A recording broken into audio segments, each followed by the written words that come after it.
এত রকম আচার খেয়েছি, তাও যেন মনে হয় এই আচারটার স্বাদ সম্পূর্ণই আলাদা। কোনো রকম তেল ব্যবহার না করেও যে এত টেস্টি আচার তৈরি হয়, সেটা আপনারা বিশ্বাসই করতে পারবেন না যতক্ষণ পর্যন্ত তৈরি করে না খাবেন। নমস্কার বন্ধুরা, শ্বশুর বৌমা রান্নাঘর অ্যান্ড ব্লগ চ্যানেলে সকলকে স্বাগত। তাহলে কি করে আচারটি তৈরি করব সেটাই দেখে নেওয়া যাক। প্রথমেই এইখানে দুটো বড় সাইজের কাঁচা আম নিয়েছি, আর আমগুলোর গায়ে এখনও কষ লেগে আছে। এবার ভালো করে আমগুলোকে প্রথমে ধুয়ে নেব, তারপর আমটা কি করে কাটতে হবে সেটাই শেয়ার করব। আম দুটো ভালো করে জল দিয়ে ধুয়ে নিয়েছি। এবার আমের যে মুখের দিকের অংশটা থাকে সেটাকে একটু ডিপভাবে কেটে নেব। তারপর গায়ের থেকে খোসাগুলোকে ছাড়িয়ে নেব, আর খোসাটা একটু মোটাভাবে ছাড়াবো, যেন আমের যে সবুজ অংশটা থাকে সেটা যেন বেরিয়ে না থাকে। এইভাবে আমের সম্পূর্ণ গায়ের থেকে ভালোভাবে খোসাটাকে ছাড়িয়ে নিচ্ছে।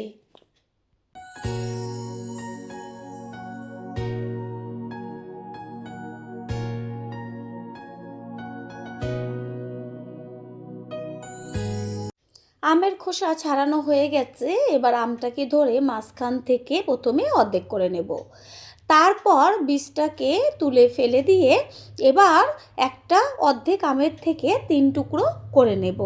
যেহেতু আমটা অনেকটা পরিমাণ বড়, সেই কারণে 3 পিস করেছি। আর যদি ছোট ছোট হয় তাহলে অর্ধেকটাকে মানে 2 পিস করবেন, মানে একটা আমের থেকে 4 পিস করবেন।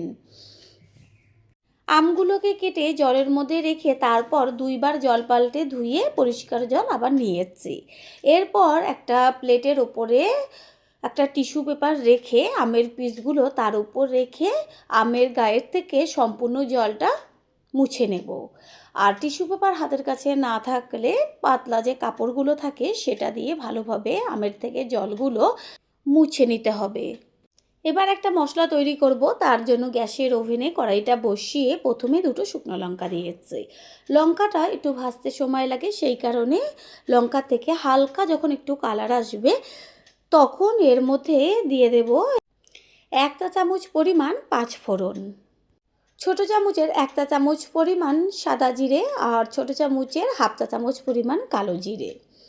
মশলাটাকে গ্যাসের ফ্লেম লো রেখে ভেজে নেব। মশলার থেকে সুন্দর একটা মিষ্টি গন্ধ বেরোচ্ছে। এটা ভাজা হয়ে গেছে, একটা প্লেটে ঢেলে ঠান্ডা করে নিয়ে তারপর গুঁড়ো করব। গ্যাসের ওভেনে ওই কড়াইটাই বসিয়ে তারপর দিয়ে দিচ্ছি বড় কাপের 1/2 কাপ পরিমাণ জল, আর জলের মধ্যে এবার দিয়ে দেব চিনি। আমের পরিমাণ অনুযায়ী চিনিটা কম বেশি ব্যবহার করতে হবে। আর একটা কথা হচ্ছে, আমটা কীরকম টক তার উপরে চিনি দিতে হবে। গ্যাসের ফ্লেম প্রথমে হাই করে দিয়ে জলের মধ্যে চিনিটাকে মিশিয়ে একটু ফুটিয়ে নেব। জলের মধ্যে চিনি অনেকটাই গলে গেছে। এই পর্যায়ে এর মধ্যে দিয়ে দেব 1/2 চা চামচ পরিমাণ লবণ, আর ছোট চামচের 1/2 চা চামচের থেকেও কম পরিমাণ হলুদ গুঁড়ো, আর তার থেকেও একটু কম পরিমাণ লঙ্কার গুঁড়ো। জলের সাথে ভালো করে হলুদ, লঙ্কার গুঁড়ো, লবণটা মিশিয়ে নেব। কালারটা দেখা যাচ্ছে যে কতখানি মানে ডিপ হয়েছে। এটা কিন্তু থাকবে না, যখন এই আমের টুকরোগুলো দেওয়া হবে তখন সমস্ত হলুদ আর লঙ্কার গুঁড়োর কালারটা আমের মধ্যে টেনে নেবে। গ্যাসের ফ্লেম মিডিয়াম করে চিনির শিরার মধ্যে আমের টুকরোগুলোকে সব দিয়ে দেব। তারপর আমের সাথে ভালো করে শিরাটাকে মিশিয়ে এবার গ্যাসের ফ্লেম হাইতে রেখে আরও 2 থেকে 3 মিনিট ভালো করে ফুটিয়ে নেব।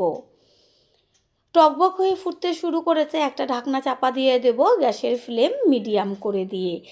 এইভাবে মিডিয়াম টু লোয়ে রেখে আচারটাকে তৈরি করতে হবে। এতে কি হবে, ওই যে চিনির শিরাটা সেটা সম্পূর্ণ আমের মধ্যে যাবে, আর এত খেতে টেস্টি হবে।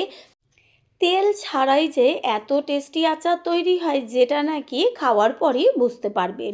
সেই কারণে একবারের জন্য হলেও এইভাবে আচার তৈরি করে খেয়ে তারপর এসে কমেন্ট করে জানিয়ে যাবেন। কিছুক্ষণ বাদে ফিরে এসে ঢাকনাটা সরিয়ে দিয়ে আমের টুকরোগুলোকে আবারও একটু এপিট ওপিট করে উল্টে দেব। কালার দেখা যাচ্ছে সম্পূর্ণ চেঞ্জ হয়ে গেছে, আর যে শিরার মধ্যে যে ডিপ কালারটা ছিল সেটা সম্পূর্ণ আমের মধ্যে টেনে গেছে। পুরনো বন্ধুদের সবসময় আমাদের পাশে এইভাবে ভালোবেসে থেকে এগিয়ে নিয়ে যাবার জন্য অনেক অনেক ভালোবাসা।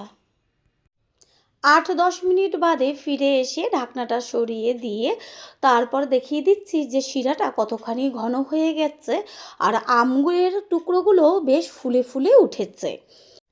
বেশ একটু ঝোল ঝোল থাকবে আচারে, সেটা কিন্তু খেতে বেশি টেস্টি হয়। সেই কারণে আমি একদম শুকিয়ে ফেলবো না। আমের টুকরোগুলো একদম নরম হয়ে গেছে। এই পর্যায়ে এবার দিয়ে দিচ্ছি ওই যে মশলাটা গুঁড়ো করে রেখেছিলাম, সেই মশলার গুঁড়োটা। সম্পূর্ণ গুঁড়োটাই আমি দিয়েছি, আর আচারের মধ্যে একটু মশলার গুঁড়োটা বেশি দিলে টেস্টটা বেশি হয়। ভালো করে মিশিয়ে নিয়ে তারপরে ঢাকনাটা আবারও 3-4 মিনিটের মতন চাপা দিয়ে রাখবো। প্রথমবার যারা আমাদের চ্যানেল ভিজিট করছেন তাদের আন্তরিক শুভেচ্ছা ও অনেক ভালোবাসা। আমাদের রেসিপিগুলো যদি ভালো লেগে থাকে সাবস্ক্রাইব করে দেওয়ার অনুরোধ রইল, ও পাশে থাকা বেল আইকনে ক্লিক করলে পরবর্তী ভিডিওগুলো সবার আগে আপনাদের কাছে পৌঁছে যাবে। যদি কেউ অনেকটা পরিমাণ তৈরি করেন, মনে করেন যে সারা বছরের জন্য সংরক্ষণ করে রাখবেন, তাহলে ঠিক এই পর্যায়ে 2 চা চামচ মতন ভিনিগার দিয়ে দেবেন। কোনো রকম রোদে দিতে হবে না, ফ্রিজেও রাখতে হবে না, সারা বছর ভালো থাকবে বাইরে। আমার পরিবারে সবাই আচার খেতে ভালোবাসে, সেই কারণে এটা বেশি দিন থাকবে না, তার আগেই শেষ হয়ে যাবে। সেই কারণের জন্য আমি আর ভিনিগারটা ব্যবহার করিনি। এই পর্যায়ে গ্যাসটা অফ করে দেব। এটা ঠান্ডা হলে ঝোলটা অনেকটা বসে যাবে। আচারটার থেকে যেমন গন্ধ বেরোচ্ছে তেমন কালার এসছে, দেখা মাত্রই জিভের থেকে জল চলে আসবে। গ্যাস তো অফ করে দিয়েছি। 4-5 মিনিট বাদে আমি সম্পূর্ণ লুকটা দেখিয়ে দিচ্ছি কতখানি ঝোল ছিল আর কতটা টেনে গেছে ঠান্ডা হওয়ার পরে। এবার একটা পাত্রে তুলে নেব। তৈরি হয়ে গেল আজকের টক ঝাল মিষ্টি আচার। আশা করি রেসিপিটি ভালো লাগলো, আর যদি ভালো লেগে থাকে একটা লাইক, কমেন্ট, পারলে একটা শেয়ার করে অবশ্যই জানাবেন। আপনাদের দেওয়া একটা লাইক ও লাইকের পাশে থাকা হাইপ আর একটা শেয়ার আমাদের কাছে অনেক অনেক গুরুত্বপূর্ণ। All friend, thanks for watching my video. আপনারা সকলে ভালো থাকবেন, সুস্থ থাকবেন। আবারও দেখা হবে অন্য কোনো রেসিপির এপিসোডে।